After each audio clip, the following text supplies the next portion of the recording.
Assalamualaikum warahmatullahi wabarakatuh. Alhamdulillah, wassalatu wassalamu ala rasulillah wa ala alihi wa ashabihi wa man wala. Wala hawla wala quwwata illa billahil aliyyil azim. Rabbi shrah li sadri wa yassir li amri wa hlul 'uqdatam min lisani yafqahu qawli, amma ba'du. Alhamdulillah, kita bersyukur kepada Allah Subhanahu wa taala yang masih memberikan kepada kita nikmat yang begitu luar biasa, nikmat yang begitu agung. Kita berada di awal-awal bulan Sya'ban, ya. Masih di awal-awal bulan Sya'ban. Mudah-mudahan Allah panjangkan umur kita, sehatkan badan kita, dan Allah sampaikan kita ke bulan suci Ramadan, amin ya rabbal alamin. Dan juga kita doakan guru kita Habibana Syarif As-Segaf, semoga Allah panjangkan umur beliau, sehatkan beliau, gembirakan beliau dunia dan akhirat. Malam hari ini kita sedikit mengambil kajian yang mudah-mudahan bermanfaat di dalam kitab Adzkar. Ini jikalau anak-anak santri atau anak-anak hadrah, ya, kalau bisa beli ini kitab, ya. Jadi setiap hari Rabu itu bawa kitabnya kajian. Coba siapa dari anak-anak hadrah, ya, teman-teman, ya, yang mau yang benar-benar, ya, ingin mengkaji kitab Adzkar, ini kitab muhim ini, Masya Allah. Kebutuhan kita di dalam keseharian kita, bahkan di dalam hidup kita sampai mati kita ini. Kitab luar biasa, karangan Imamun Nawawi. Itu kalau anak-anak hadrah benar-benar mau istiqamah, beli ini kitab. Beli kitab nggak rugi. Barangkali kalau kita tidak bisa mengkajinya, mengartikannya, mudah-mudahan ini menjadi wasilah anak cucu kita menjadi ulama kelak.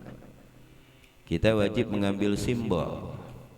Kalau kita tidak mampu untuk menjadi orang soleh, kalau kita tidak mampu untuk menjadi ulama, maka kita ambil jembatan atau wasilah yang bisa menghantarkan kita kepada tujuan dan cita-cita kita. Nah, salah satu wasilah, kalau kita aktif dengan kitabnya Majelis Taklim, ya, dengan semangat dan bawa kitab ini, mudah-mudahan Allah jadikan kita insya Allah paling minimal anak cucu kita kelak akan menjadi ulama. Maka kata Habib Zain bin Samit, julus dan cinta kepada para ulama itu akan membawa percikan berkah. Allah akan jadikan anak kita atau cucu kita menjadi ulama di waktu yang akan datang. Bagaimana kalau kita sempurnakannya dengan kitabnya, dengan keseriusannya, dengan aktifnya, luar biasa. Itu menunjukkan lebih danta lagi. Nah, maka kita ambil beberapa manfaat malam hari ini. Salah satunya babul istihbabi hamdillahi ta'ala wathana'i alaih indal bisyarah bima yasurru. Ini ada bab kita disunahkan untuk mengucapkan alhamdulillah. Ucapannya aja sunnah. Bagaimana kalau hati kita benar-benar iktiraf, mensyukuri nikmat tersebut. Apapun yang membahagiakan kita, membahagiakan hati kita, kabar gembira yang sampai kepada kita, kita disunahkan untuk mengucapkan alhamdulillah. Kita mendapatkan kesehatan, kita alhamdulillah. Kita lulus sekolah, alhamdulillah. Lulus kuliah, alhamdulillah. Ini sesuatu yang memberikan kegembiraan terhadap hati kita, benar apa tidak? Jadi alhamdulillahnya bukan karena dapat duit doang, gaji naik, alhamdulillah, itu udah umum itu pasaran. Karena kebanyakan kita ngucapin alhamdulillahnya kalau duit banyak, rezeki nomplok, gaji naik, baru alhamdulillah sampai tengkurap ya. Atau kalau lagi sakit gigi, sehat, alhamdulillah, luar biasa. Sedangkan nikmat itu begitu penuh yang Allah anugerahkan kepada kita begitu banyak. Bukan hanya itu sahaja. Kita bisa melaksanakan sholat 5 waktu hari ini, alhamdulillah. Kalau bukan taufik dari Allah, gak bakal mampu kita. Kita bisa menjaga diri kita dari maksiat hari ini, itu kita wajib mengucapkan alhamdulillah. Ini taufik yang begitu luar biasa yang Allah berikan kepada kita. Hari ini kita bisa menuntut ilmu, alhamdulillah. Mungkin ada yang santri yang lagi sakit, tapi kita Allah berikan kekuatan untuk menuntut ilmu. Banyak nikmat yang perlu kita syukuri dan mengucapkan alhamdulillah, itu sunnah. Di dalam segala nikmat atau sesuatu kabar yang menggembirakan hati kita, itu kita ucapkan alhamdulillah. I'lam annahu yustahabbu liman tajaddadat lahu ni'matun zahirah awin dafa'at anhu niqmatun zahirah ayasjuda syukran lillahi ta'ala wa ayahmadallaha ta'ala wa yusni alaih bima huwa ahluh. Wal ahaditsu wal atharu fi hadza katsiratun masyhurah. Kata Imam Nawawi di dalam kitab Adhkar, ketahuilah, disunnahkan, dianjurkan apabila kita mendapatkan nikmat kabar gembira atau kita terjauhkan dari nikmah musibah, itu untuk sujud syukur dan mengucapkan alhamdulillah, itu sunnah. Kita disunahkan untuk sujud syukur, ya. Cuma kebanyakan dari kita tak kala sujud syukur nggak paham aturannya. Ketika mendapatkan nikmat langsung sujud, kiblat kemana, wudu apa enggak, niatnya gimana, mereka nggak tahu.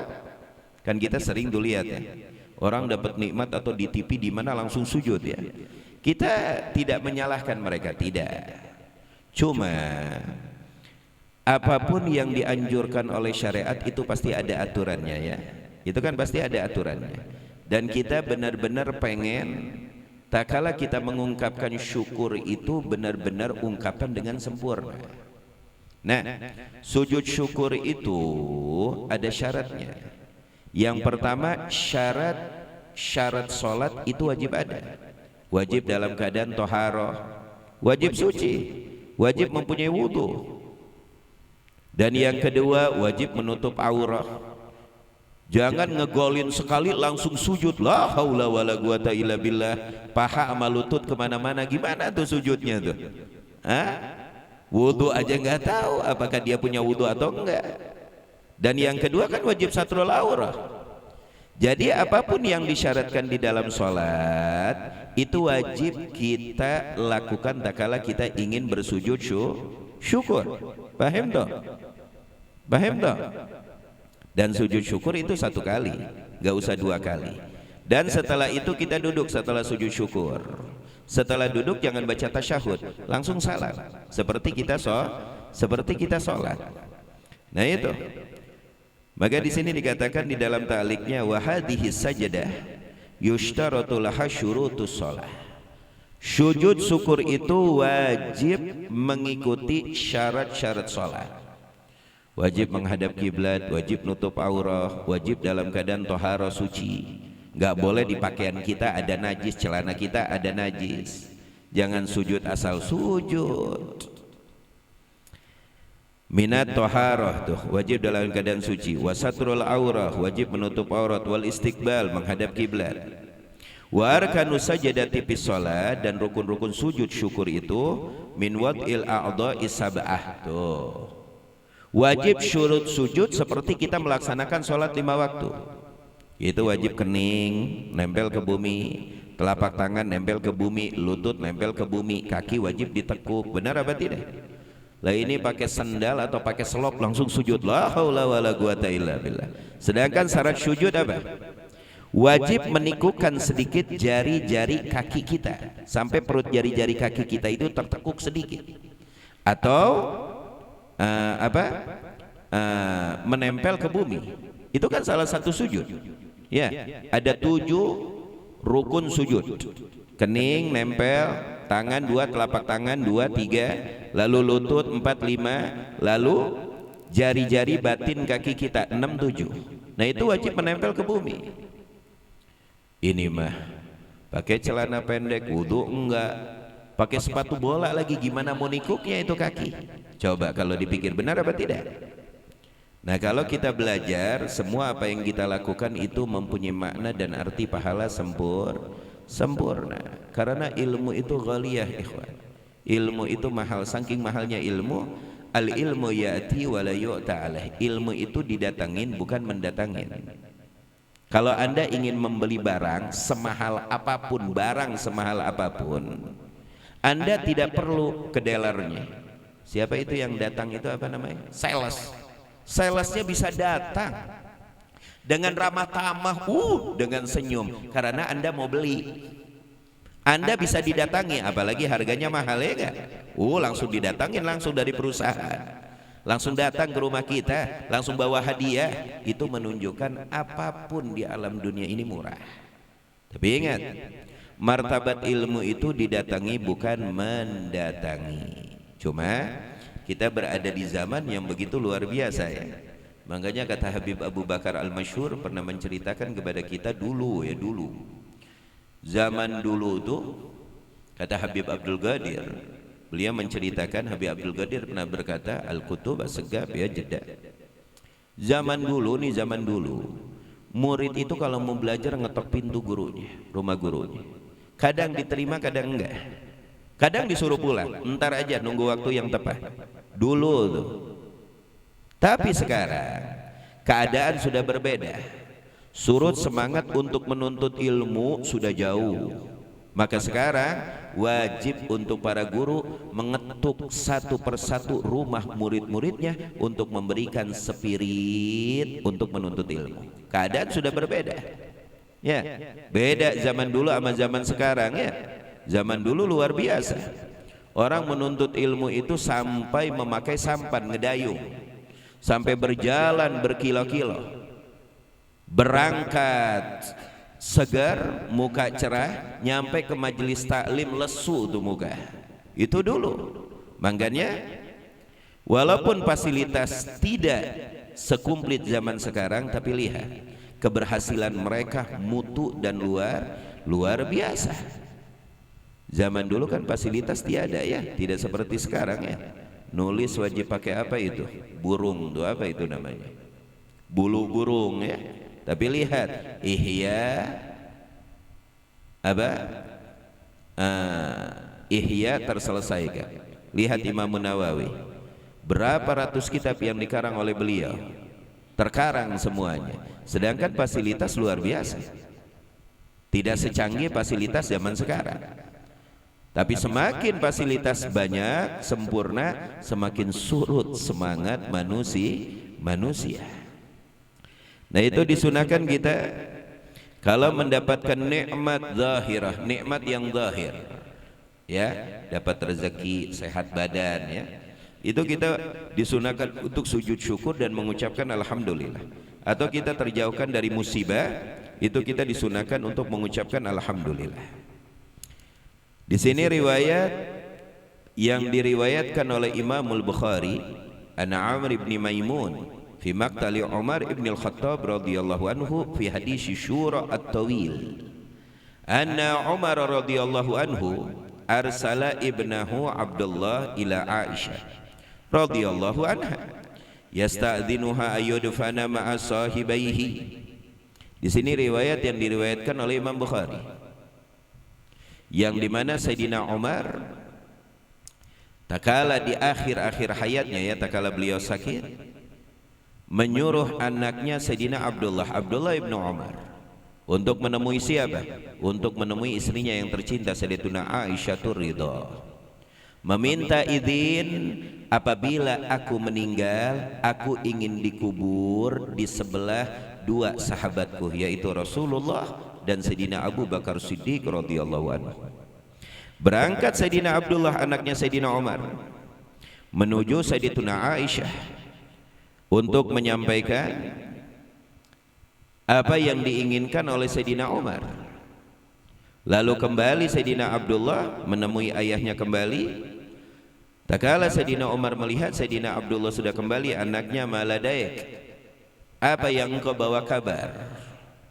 Qala Lalu Sayyidina Abdullah berkata, alladzi tuhibbu ya amiral mu'minin, aku membawa kabar sesuai apa yang kau inginkan, sesuai apa yang kau cintai, yang artinya gobul. Sayyidatuna Aisyah mengizinkan Sayyidina Umar apabila meninggal untuk dikubur di sebelah Sayyidina Rasulullah dan Sayyidina Abu Bakar Siddiq. Tak kala mendapatkan kabar baik tersebut, apa kata Sayyidina Umar? Qala alhamdulillah. Itu awal yang diucapkan oleh Sayyidina Umar, alhamdulillah. Lalu Sayyidina Umar berkata, makana syai'un ahamma ilayya min dzalik. Setelah mengucapkan alhamdulillah, aku bersyukur kepada Allah. Lalu beliau berkata, makana syai'un ahamma min dzalik. Tidak ada sesuatu di dalam hidup ini aham, isim mubalaghah, yang lebih penting, yang lebih mulia daripada itu. Inilah kenikmatan yang begitu luar biasa, kemuliaan yang aku dapatkan, bahwa aku diizinkan untuk dikuburkan apabila aku mati di sebelah Rasulullah dan Sayyidina Abu Bakar Siddiq. Tidak ada yang lebih penting, tidak ada yang lebih mulia di dalam hidup ini daripada ini, yaitu aku bisa dikuburkan di sebelah baginda Nabi Muhammad dan Sayyidina Abu Bakar Siddiq radhiyallahu anhuma wa arda'an nabihima. Masya Allah, tabarakallah. Dan orang yang selalu bersyukur sudah janji dari Allah, la azidannakum, la in syakartum la azidannakum, dengan lamut taukid. Padahal kalau Allah katakan la in syakartum azidannakum, itu cukup, itu mafhum. Kalau kau bersyukur akan aku tambah, itu sudah mafhum. Tapi Allah tambahkan lamut taukid. Apa artinya taukid? Apa itu kalau Indonesianya? Diperkuat oleh Allah. La azidannakum, benar akan aku tambah. Itu berubah, yang artinya pasti akan aku tambah. Padahal kalau Allah katakan azidannakum, itu sudah cukup mafhum. Akan aku tambah, aku akan tambah. Tapi Allah tambahkan lamut taukid untuk memperkuat, pasti akan aku tambah. Luar biasa. Lalu lihat yang kedua, ini ada fawaid juga. Babu ma yaqulu idza sami'a siyahad dik wa nahiqal himar wa nubahal kalbi. Ini ada bab, apa sih yang dianjurin untuk dibaca kalau kita mendengarkan? Yang pertama, kokokan ayam, jeritan keledai, dan juga gonggongan binatang yang bernama kalbun alias anjing. Tuh, ini semuanya ada. Doanya luar biasa. Apa yang harus kita baca? Kalau emang kita mendengar kokokan ayam atau jeritan himar atau gonggongan binatang yang bernama anjing, Beb, kalau kita mendengar jeritan Pais bagaimana? Oh, langsung astagfirullahaladzim. Kalau Pais ngejerit gimana, Is? Apa yang harus kita baca, Is? Astagfirullahaladzim. Nah, kalau kita mendengar kokokan ayam dan juga jeritan keledai dan juga gonggongan kalb, kita lihat. Diriwayatkan oleh Imam Al-Bukhari dan juga Muslim, an Abi Hurairah radhiyallahu anhu anin Nabi sallallahu alaihi wasallam qala, Nabi bersabda, idza sami'tum nuhaqal hamir, apabila Anda mendengar jeritan keledai. Beb, di Indonesia enggak ada keledai. Sekali ada di kebun binatang. Tapi setiap ke kebun binatang, Beb, keledainya nggak ngaung-ngaung, Beb, berarti sakit, kurang asupan makan tuh, kurang vitamin ya. Dan emang selama kita ke kebun binatang, coba yang sudah ke kebun binatang pernah nggak ngelihat keledai ngaung-ngaung? Kurang amunisi itu ya, kurang kesehatan itu. Idza sami'tum nuhaqal hamir, apabila Anda mendengar jeritan keledai, fata'awwadhu billahi minasyaiton. Kalau kita mendengar jeritan keledai, maka ucapkan ta'widz, a'udzu billahi minasyaitonir rajim. Itu disunahkan. Kenapa? Fa innaha ra'at syaitana. Karena kalau keledai sudah menjerit, mengeluarkan suaranya, keledai tersebut melihat syaitan. Makanya kita disunahkan untuk ta'awid, untuk mengucapkan a'udzubillahi minasy syaitonir rajim. Tapi kebalikannya, wa idza sami'tum siyahad dikah, kalau Anda mendengar kokokan ayam, maka disunnahkan untuk memohon kepada Allah Subhanahu wa taala. Langsung kita doa. Kita mendengar nih kokokan ayam, langsung kita doa kepada Allah. Fas'alullaha min fadlih, langsung kita minta, berdoa kepada Allah. Minta apa yang Anda ingin minta, minta kenikmatan dunia dan akhirat, langsung kita berdoa kalau kita mendengar kokokan ayam.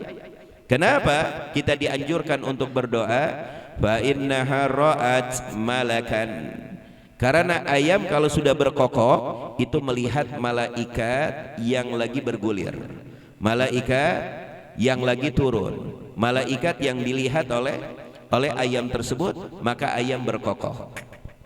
Makanya kokokan ayam itu bermakna, kokokan ayam bermakna ya.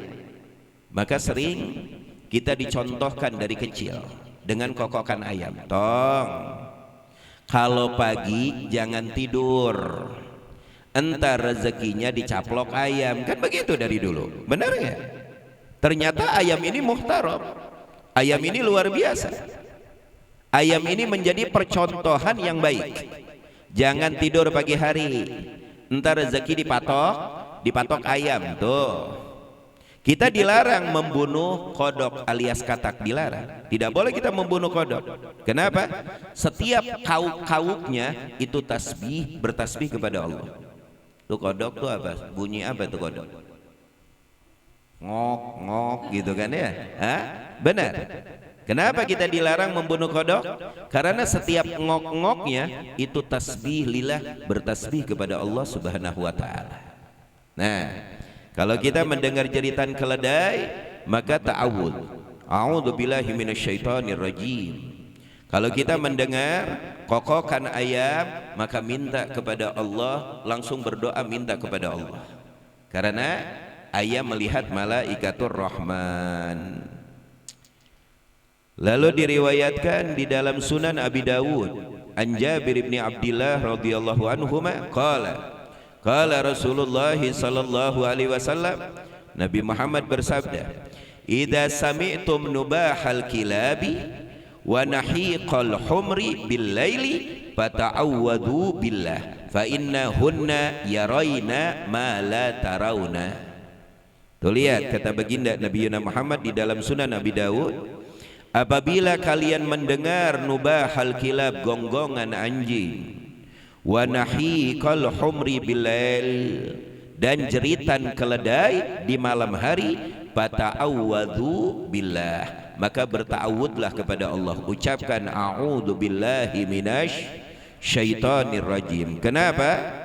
Fa innahunna yarayna ma la tarawna, karena kedua binatang tersebut kalau di malam hari menjerit, anjing menggonggong, keledai menjerit di malam hari, karena dua binatang tersebut melihat sesuatu yang dimana kalian tidak melihatnya, yang artinya melihat syaitan. Luar biasa. So, Islam itu indah ya, Islam itu sempurna, sehingga apa yang bisa kita cabak, apa yang bisa kita lihat, sampai sesuatu yang tidak bisa kita lihat, semuanya sudah diajarkan di dalam Islam. Paham toh? Jelas apa tidak? Beb, yang benar. Anjing kalau menggonggong tengah malam ngelihat syaitan, coba pengen tahu, sok ente cari tahu, atau pakai mikroskop tuh, gak bakal kelihatan. Kalau emang kelihatan juga, ente gak bakal sempat ente untuk a'udzubillahi minasyaitonirrajim. Yang ada ente pingsan di tempat. Benar apa tidak? Yang penting kan nyata faktanya seperti itu. Tidaklah disyariatkan di dalam syariat kecuali sahih, fakta, benar. Juga ini ada fawaid nih. Kan kebanyakan gini, orang kalau ngelihat kebakaran, ada rumah kebakaran, pasar kebakaran, tetangga kebakaran, langsung sosmed, videoin biar viral, Itu kan kebanyakan dari kita ngelihat di Jakarta Barat kebakaran, langsung video, semuanya video langsung. Itu yang pertama kali yang ada di benaknya. Bagaimana video, bagaimana update status, bagaimana viral. Itu yang ada sekarang. Sedangkan sunnahnya, kalau kita melihat ada kebakaran, entah itu kebakaran rumah, kebakaran gedung, kebakaran hutan, kebakaran kota.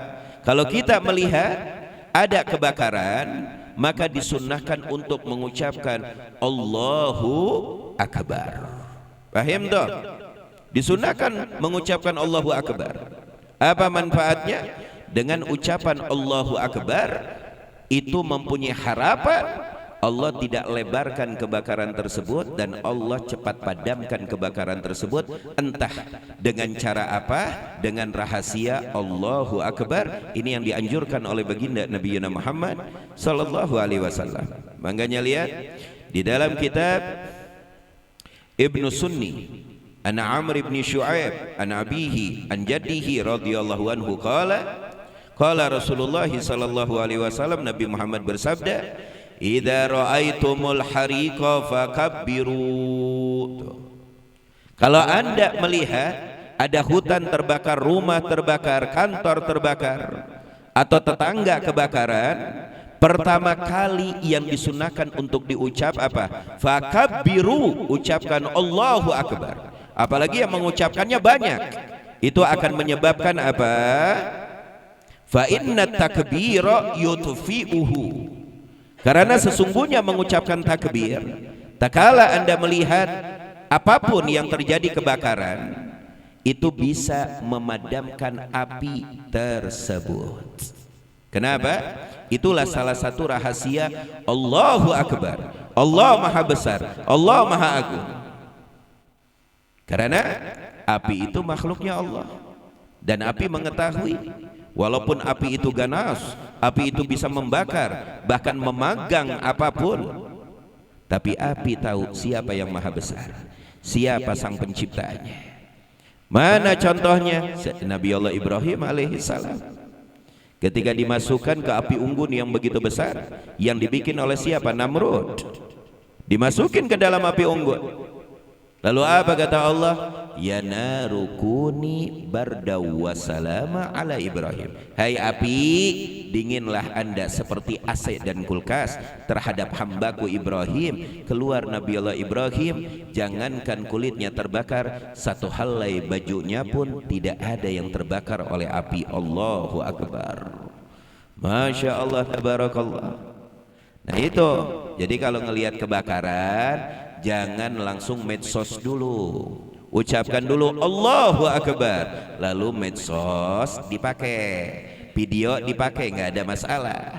Dan juga bagi mereka yang terkurung, ini contoh, nah ini solusi. Bagi mereka yang terkepung dengan api, maka mereka lebih utama untuk mengucapkan Allahu Akbar. Jadi jangan hanya sekedar tulung-tulung doang. Mengucapkan tulung boleh untuk mengingatkan, tapi jangan lupa, jikalau Anda terkepung dengan kebakaran tersebut, berada di dalam, ucapkan Allahu Akbar yang banyak. Mudah-mudahan dari keberkahan Allahu Akbar tersebut bisa menyelamatkan Anda dari kobaran api tersebut. Paham toh? Ada yang kebakaran apa? Ngucapin mami, waduh repot. Maminya juga nggak berani, takut kebakar ya. Nah ini sunnah-sunnah yang dianjurkan oleh baginda Nabi Muhammad. Dan juga wa yustahabbu ayat wa ma'adzalika bidu'ail karab wa ghairihi mimma qaddamna fi kitabil adhkari lil umuril 'aridati wa indal ahati wal afat. Dan juga di sini disunahkan kalau kita mendapatkan musibah atau bala ya, atau petaka, itu untuk berdoa meminta kepada Allah untuk semoga Allah jauhkan dan Allah selesaikan. Makanya doa itu silahul mu'min. Ada yang lebih tajam daripada benda-benda yang tajam, yaitu doa. Mungkin gini, pedang samurai bisa memutuskan kepala 100 kepala, setelah itu tumpul. Tapi Anda ingat, Satu tadahan doa bisa menyelamatkan satu negeri. Allahu Akbar. Ingat, tajamnya pedang mungkin bisa membantai ratusan kepala, setelah itu tumbul. Tapi tajamnya doa, satu tadahan doa bisa menyelamatkan manusia satu negeri. Ud'uni astajib lakum. Mintalah, mohonlah kepada aku, maka akan aku ijabah.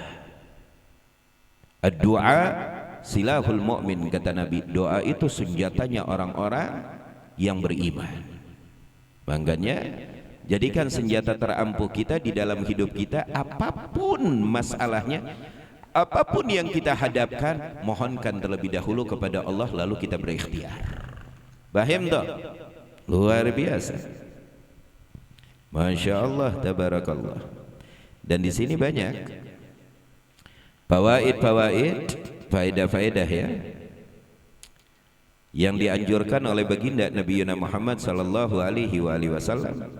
Ketika kita giam dari majelis tuh, baca subhanakallahumma wa bihamdika asyhadu an la ilaha illa anta astaghfiruka wa atubu ilaik illa ghufira lahu ma kana fi majlisi dzalik.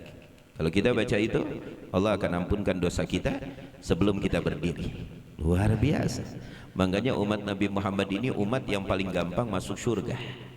Dan jangan salah, mudah juga terjerumus ke dalam neraka. Kalau emang kita benar-benar menjalankan anjuran Nabi, surga depan mata. Tapi kalau emang kita tidak tahu diri, sekarang api neraka ini lagi apa? Menunggu ya, lalapan. Kita bakal jadi lalapan tuh. Kalau kita makan nasi padang ada lalapannya tuh ya, apalagi makanan Sunda tuh. Ada daun apa tuh? Hah? Daun singkong padang. Ini kan makanan si Sunda, kemangi. Tuh, ada kemanginya. Terus ada apa tuh yang putih gerejel-gerejel? Engkol. Ada engkolnya ya. Makanya jangan sampai kita jadi kemangi, engkol, atau daun apa tadi lu padang? Singkong. Jangan sampai kita jadi daun singkong, kemangi, api neraka. Naudzubillah, summa naudzubillah. Tuh. Zikir fitorik dan juga mayagulu idza ghadab. Nih kalau kita marah, tuh baca. Jangan marah ngeluarin air mata, nggak bakal bisa mademin amarah Anda. Paling minimal gini. Kalau kita lagi marah berdiri, duduk. Kalau lagi duduk marah masih ada, ya rebaan, amarah masih kuat, ambil wudu. Ambil wudu. Fa innal ghadaba minasyaiton, sesungguhnya ghadab itu amarah tersebut dari syaitan. Fa inasyaitona minan nar, kata Nabi, dan syaitan dari api. Dan tidaklah memadamkan api kecuali air. Beb, wudu sudah, masih marah, mandiin mayit. Cara mandi mayit, udah nggak ada solusi lagi. Gila. Duduk masih marah, ditidurin masih marah, ambil wudu masih marah. Gimana dong solusinya? Mandiin dengan cara mandiin mayit. Saya jamin 100% nggak bakal marah. Kenapa? Takut mati. Ya kalau dia masih marah, kapanin bila perlu. Hah? Masih marah juga, masukin keranda. Masih marah juga, angkut udah. Paham tuh? Berarti kebangetan itu manusia ya. Makanya amarah itu jangan dirawat. Ya, amarah itu jangan dirawat. Jangan sedikit-sedikit kesel, sedikit-sedikit marah. Ya, awas, kenapa? Karena itu penyakit. Orang yang banyak amarah itu enggak tenang hidupnya. Didik diri kita bagaimana menghadapi segala sesuatu dengan dingin. Ya, toh kalau Anda marah, Anda kesel, untungnya apa? Apa untungnya? Paling menguntungkan Anda menambah apa tuh? Sumpah. Nambah sumpah. Akhirat tuh makan gak nafsu, minum gak nafsu, tidur pun susah, rugi Anda. Paham? Coba dinginin, makan enak, minum enak, dan membikin orang yang bikin kita marah capek. Nah itu orang pintar. Coba kalau kita dijailin orang marah, dikit-dikit marah, wah dijailin melulu kita. Biar tuh orang yang bikin kita marah capek sendiri, kesal sendiri. Bagaimana caranya? Sampai dia tidak ada lagi untuk menjailin kita. Ini contoh, ini kuncian, ini goedah ya, paham toh? Dan ingat, amarah itu minasyaitan, yang bisa membakar apa, kesehatan kita juga ya. Awas, hati-hati. Makanya orang yang banyak tenangnya itu banyak senangnya dan lebih banyak sehatnya. Orang yang kalau emosian melulu, marah melulu, banyak gelisahnya dan banyak apa, sedihnya ya. Makanya cepat apa, darah tinggi. Awas, hati-hati, itu amarah. Makanya apa kata Nabi itu benar, al-ghadab minasyaiton ya, syaitan itu dari neraka. Naudzubillah, summa naudzubillah. Nah di sini masih banyak fawaid di dalam kitab Adhkar. Mudah-mudahan di waktu yang akan datang kabarin kepada anak-anak hadrah ya, untuk aktif bawa kita sebagai penuntut ilmu, yang artinya gini, capek sedikit nggak ada masalah kalau emang itu berdampak baik buat anak kita atau cucu kita atau keluarga kita. Paham apa tidak? Kalau kita mau masuk surga cuma menghayal, itu nggak bakal, itu jonggol semua, nggak bakal kita masuk surga. Surga itu bukan hayalan, mala ainun ra'at wala udunun samiat wala khatara ala qalbi basyarnya. Surga itu bukan hayalan dilihat, kayak surga, ngedenger surga begini-begini, enggak. Surga itu keringat, ikhwan. Surga itu lelah letih. Paham? Dan orang mau masuk surga itu pasti bentrok dengan hawa nafsunya. Kecuali Anda mau masuk neraka, gampang. Itu sesuai hawa nafsu kita, ada cepat itu masuk nerakanya.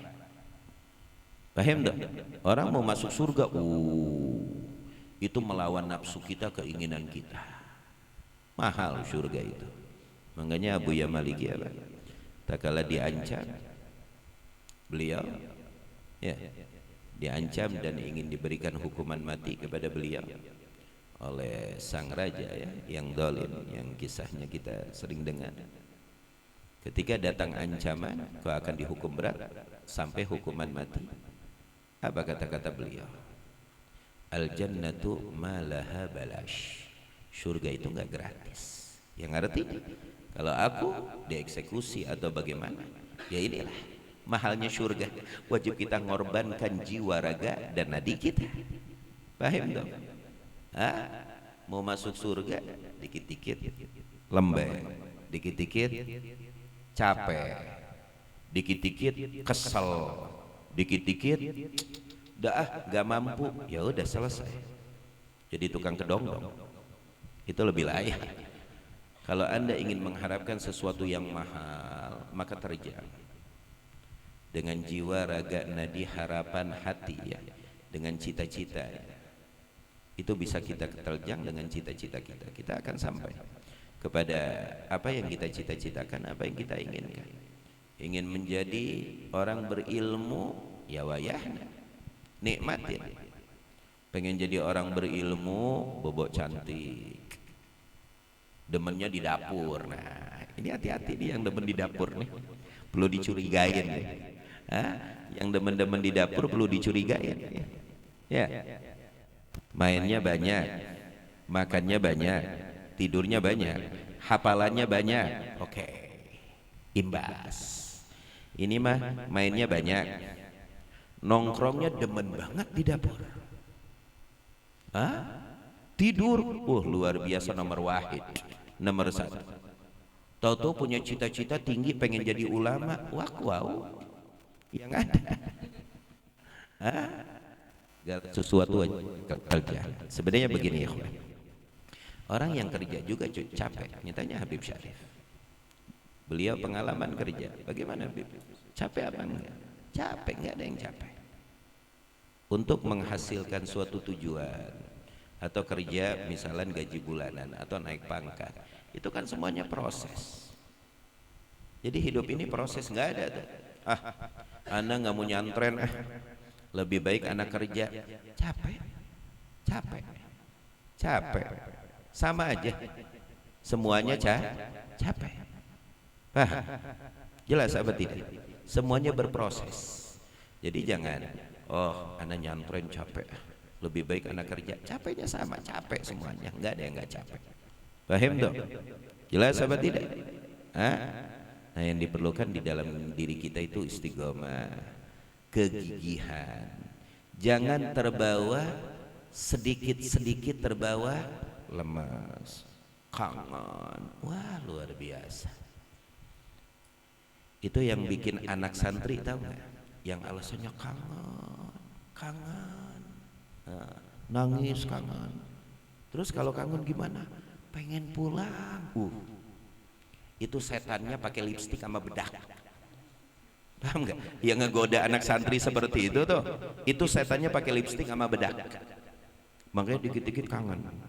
Padahal kalau pulang ke rumahnya nemuin emaknya cuma 2 jam di dalam 24 jam. Bantuin emaknya kagak, bantuin bapaknya kagak, ulin tiap hari main ya. Innalillahi wa inna ilaihi rajiun. Makanya setannya pakai lipstik sama pakai bedak tuh. Yang membuat anak santri itu alasannya kangen, pengen balik, nggak betah. Awas, setannya berdandan tuh. Naudzubillah, summa naudzubillah. Makanya kalau jadi anak santri jangan banyak ngelamun, tapi banyak pegang buku dan kita gitu. Kalau emang kita sudah lelah ngerumpinya anak santri wajib ilmu isinya, wajib berbobot. Jangan kemana-mana ngalor ngidul. Paham dong? Gitu wajib berbobot. Atau masalah begini, sampai anak-anak santri pengen ada sesuatu yang berbeda, bikin kekreatifan. Sok ngobrol, apa kreatif yang manfaat? Jelas apa tidak? Biar ada kreatif. Nah itu bagus. Karena kreatif itu kan menguji apa? Kecerdasan, kepintaran kita. Nah itu bagus. Ngobrol. Oh kita udah nih ada waktu misalnya seminggu sehari 2 hari yuk kita ngobrol. Kita kreatif apa ya? Dengan hal-hal yang gampang kita bisa bikin kreatif. Nah begitu. Itu yang namanya santri.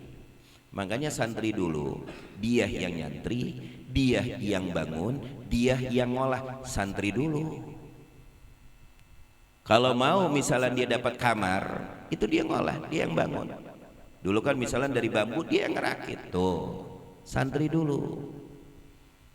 Kalau santri sekarang, wallahu a'lam bishawab. Nggak tahu tuh kalau santri sekarang. Tuh santri dulu seperti itu. Kalau apa-apa dia kreatif sendiri, bikin ranjang sendiri, bikin lemari sendiri. Nah ini Al-Fakir masih ngalamin itu. Dapat lemari begini. Nggak cukup nih dengan kapasitas kita. Berarti dari begini bagaimana bisa begonoh? Berarti kan kekreatifan kita.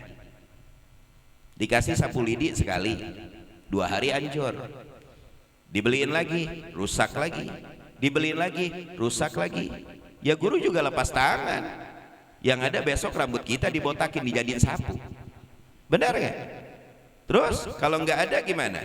Berarti sudah dituntut kita kreatif. Jelas. Yang artinya apa? Kalau kita nggak kreatif, ayo gimana mau ngebersihin? Kita wajib kreatif.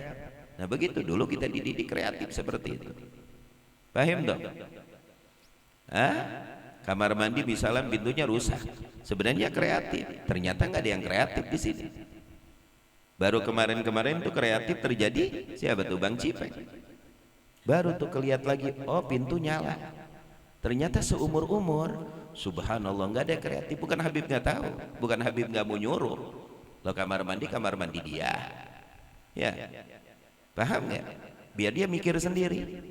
Emang masih pada kecil apa? Kecuali anda ini umur 5 tahun ke bawah. Nah baru dibimbing. Oh ternyata udah gede, kurang kreatifnya. Oh ternyata mau mandinya ya seperti mandi blong gitu, kucing mandi gitu, blong. Alhamdulillah ada yang kreatif. Allahumma sholli ala Muhammad. Jadi pahala ngalir. Menjaga aurat bukan main pahalanya. Bagi mereka yang menjaga aurat pahalanya gede. Bagaimana dengan mereka yang menjadi wasilah menjaga aurat orang lain? Lebih besar itu pahalanya. Paham? Oh, kamar mandi begini, kamar begini, kreatif. Bukan ngeluh melulu, kreatif. Bagaimana cara ngerapiinnya? Bagaimana cara ngebersihinnya? Ini mah kreatif enggak, laporan enggak? Oh, ini bocor. Diam aja udah bocor. Padahal ngedengar. Yang dibawa aja Habib ngedengar. Kenapa? Karena kurang kreatif. Orang kurang kreatif itu ininya kurang cerdas. Tapi kalau orang yang kreatif menunjukkan otaknya cerdas. Kalau orang kreatif minim kecerdasan, enggak kreatif minim kecerdasannya. Begitu. Dan untuk berkreatif itu jangan nunggu. Ah, ini bukan tugas saya. Ah, ini bukan tugas saya. Wah, itu terbelakang. Cerdasnya lama. Orang kalau kreatif itu nggak nunggu jadwal dia, kewajiban dia nggak nunggu. Kreatif. Paham tuh? Nah, ini kan Habib belum ke atas. Gimana kamar, gimana tembok kamar, gimana teras nih ubin-ubinnya, gimana kamar mandi, ini belum ke atas. Jadi ya siap-siap anak-anak santri ya. Mungkin 3 hari ini. Nah, 3 hari ini ada kesempatan. Jangan sampai ada sesuatu yang Habib lihat yang nggak ngenakinnya. Tuh Habib ingetin, nggak langsung ke atas. Insya Allah 3 hari ke depan. Ya, makanya kalau ngelihat teman malasnya luar biasa, mandiin dengan cara mandi mayit. Itu Habib suruh. Bib, ntar dia marah. Ya ntar kalau marah ikat. Kalau marah ikat. Bib, ikat di mana? Pohon pisang. Situ. Paham? Masih marah juga. Ya udah, kita videoin. Main film. Hah? Apa judulnya? Pemarah. Luar biasa. Dapat dia jadi main film. Marah di angon.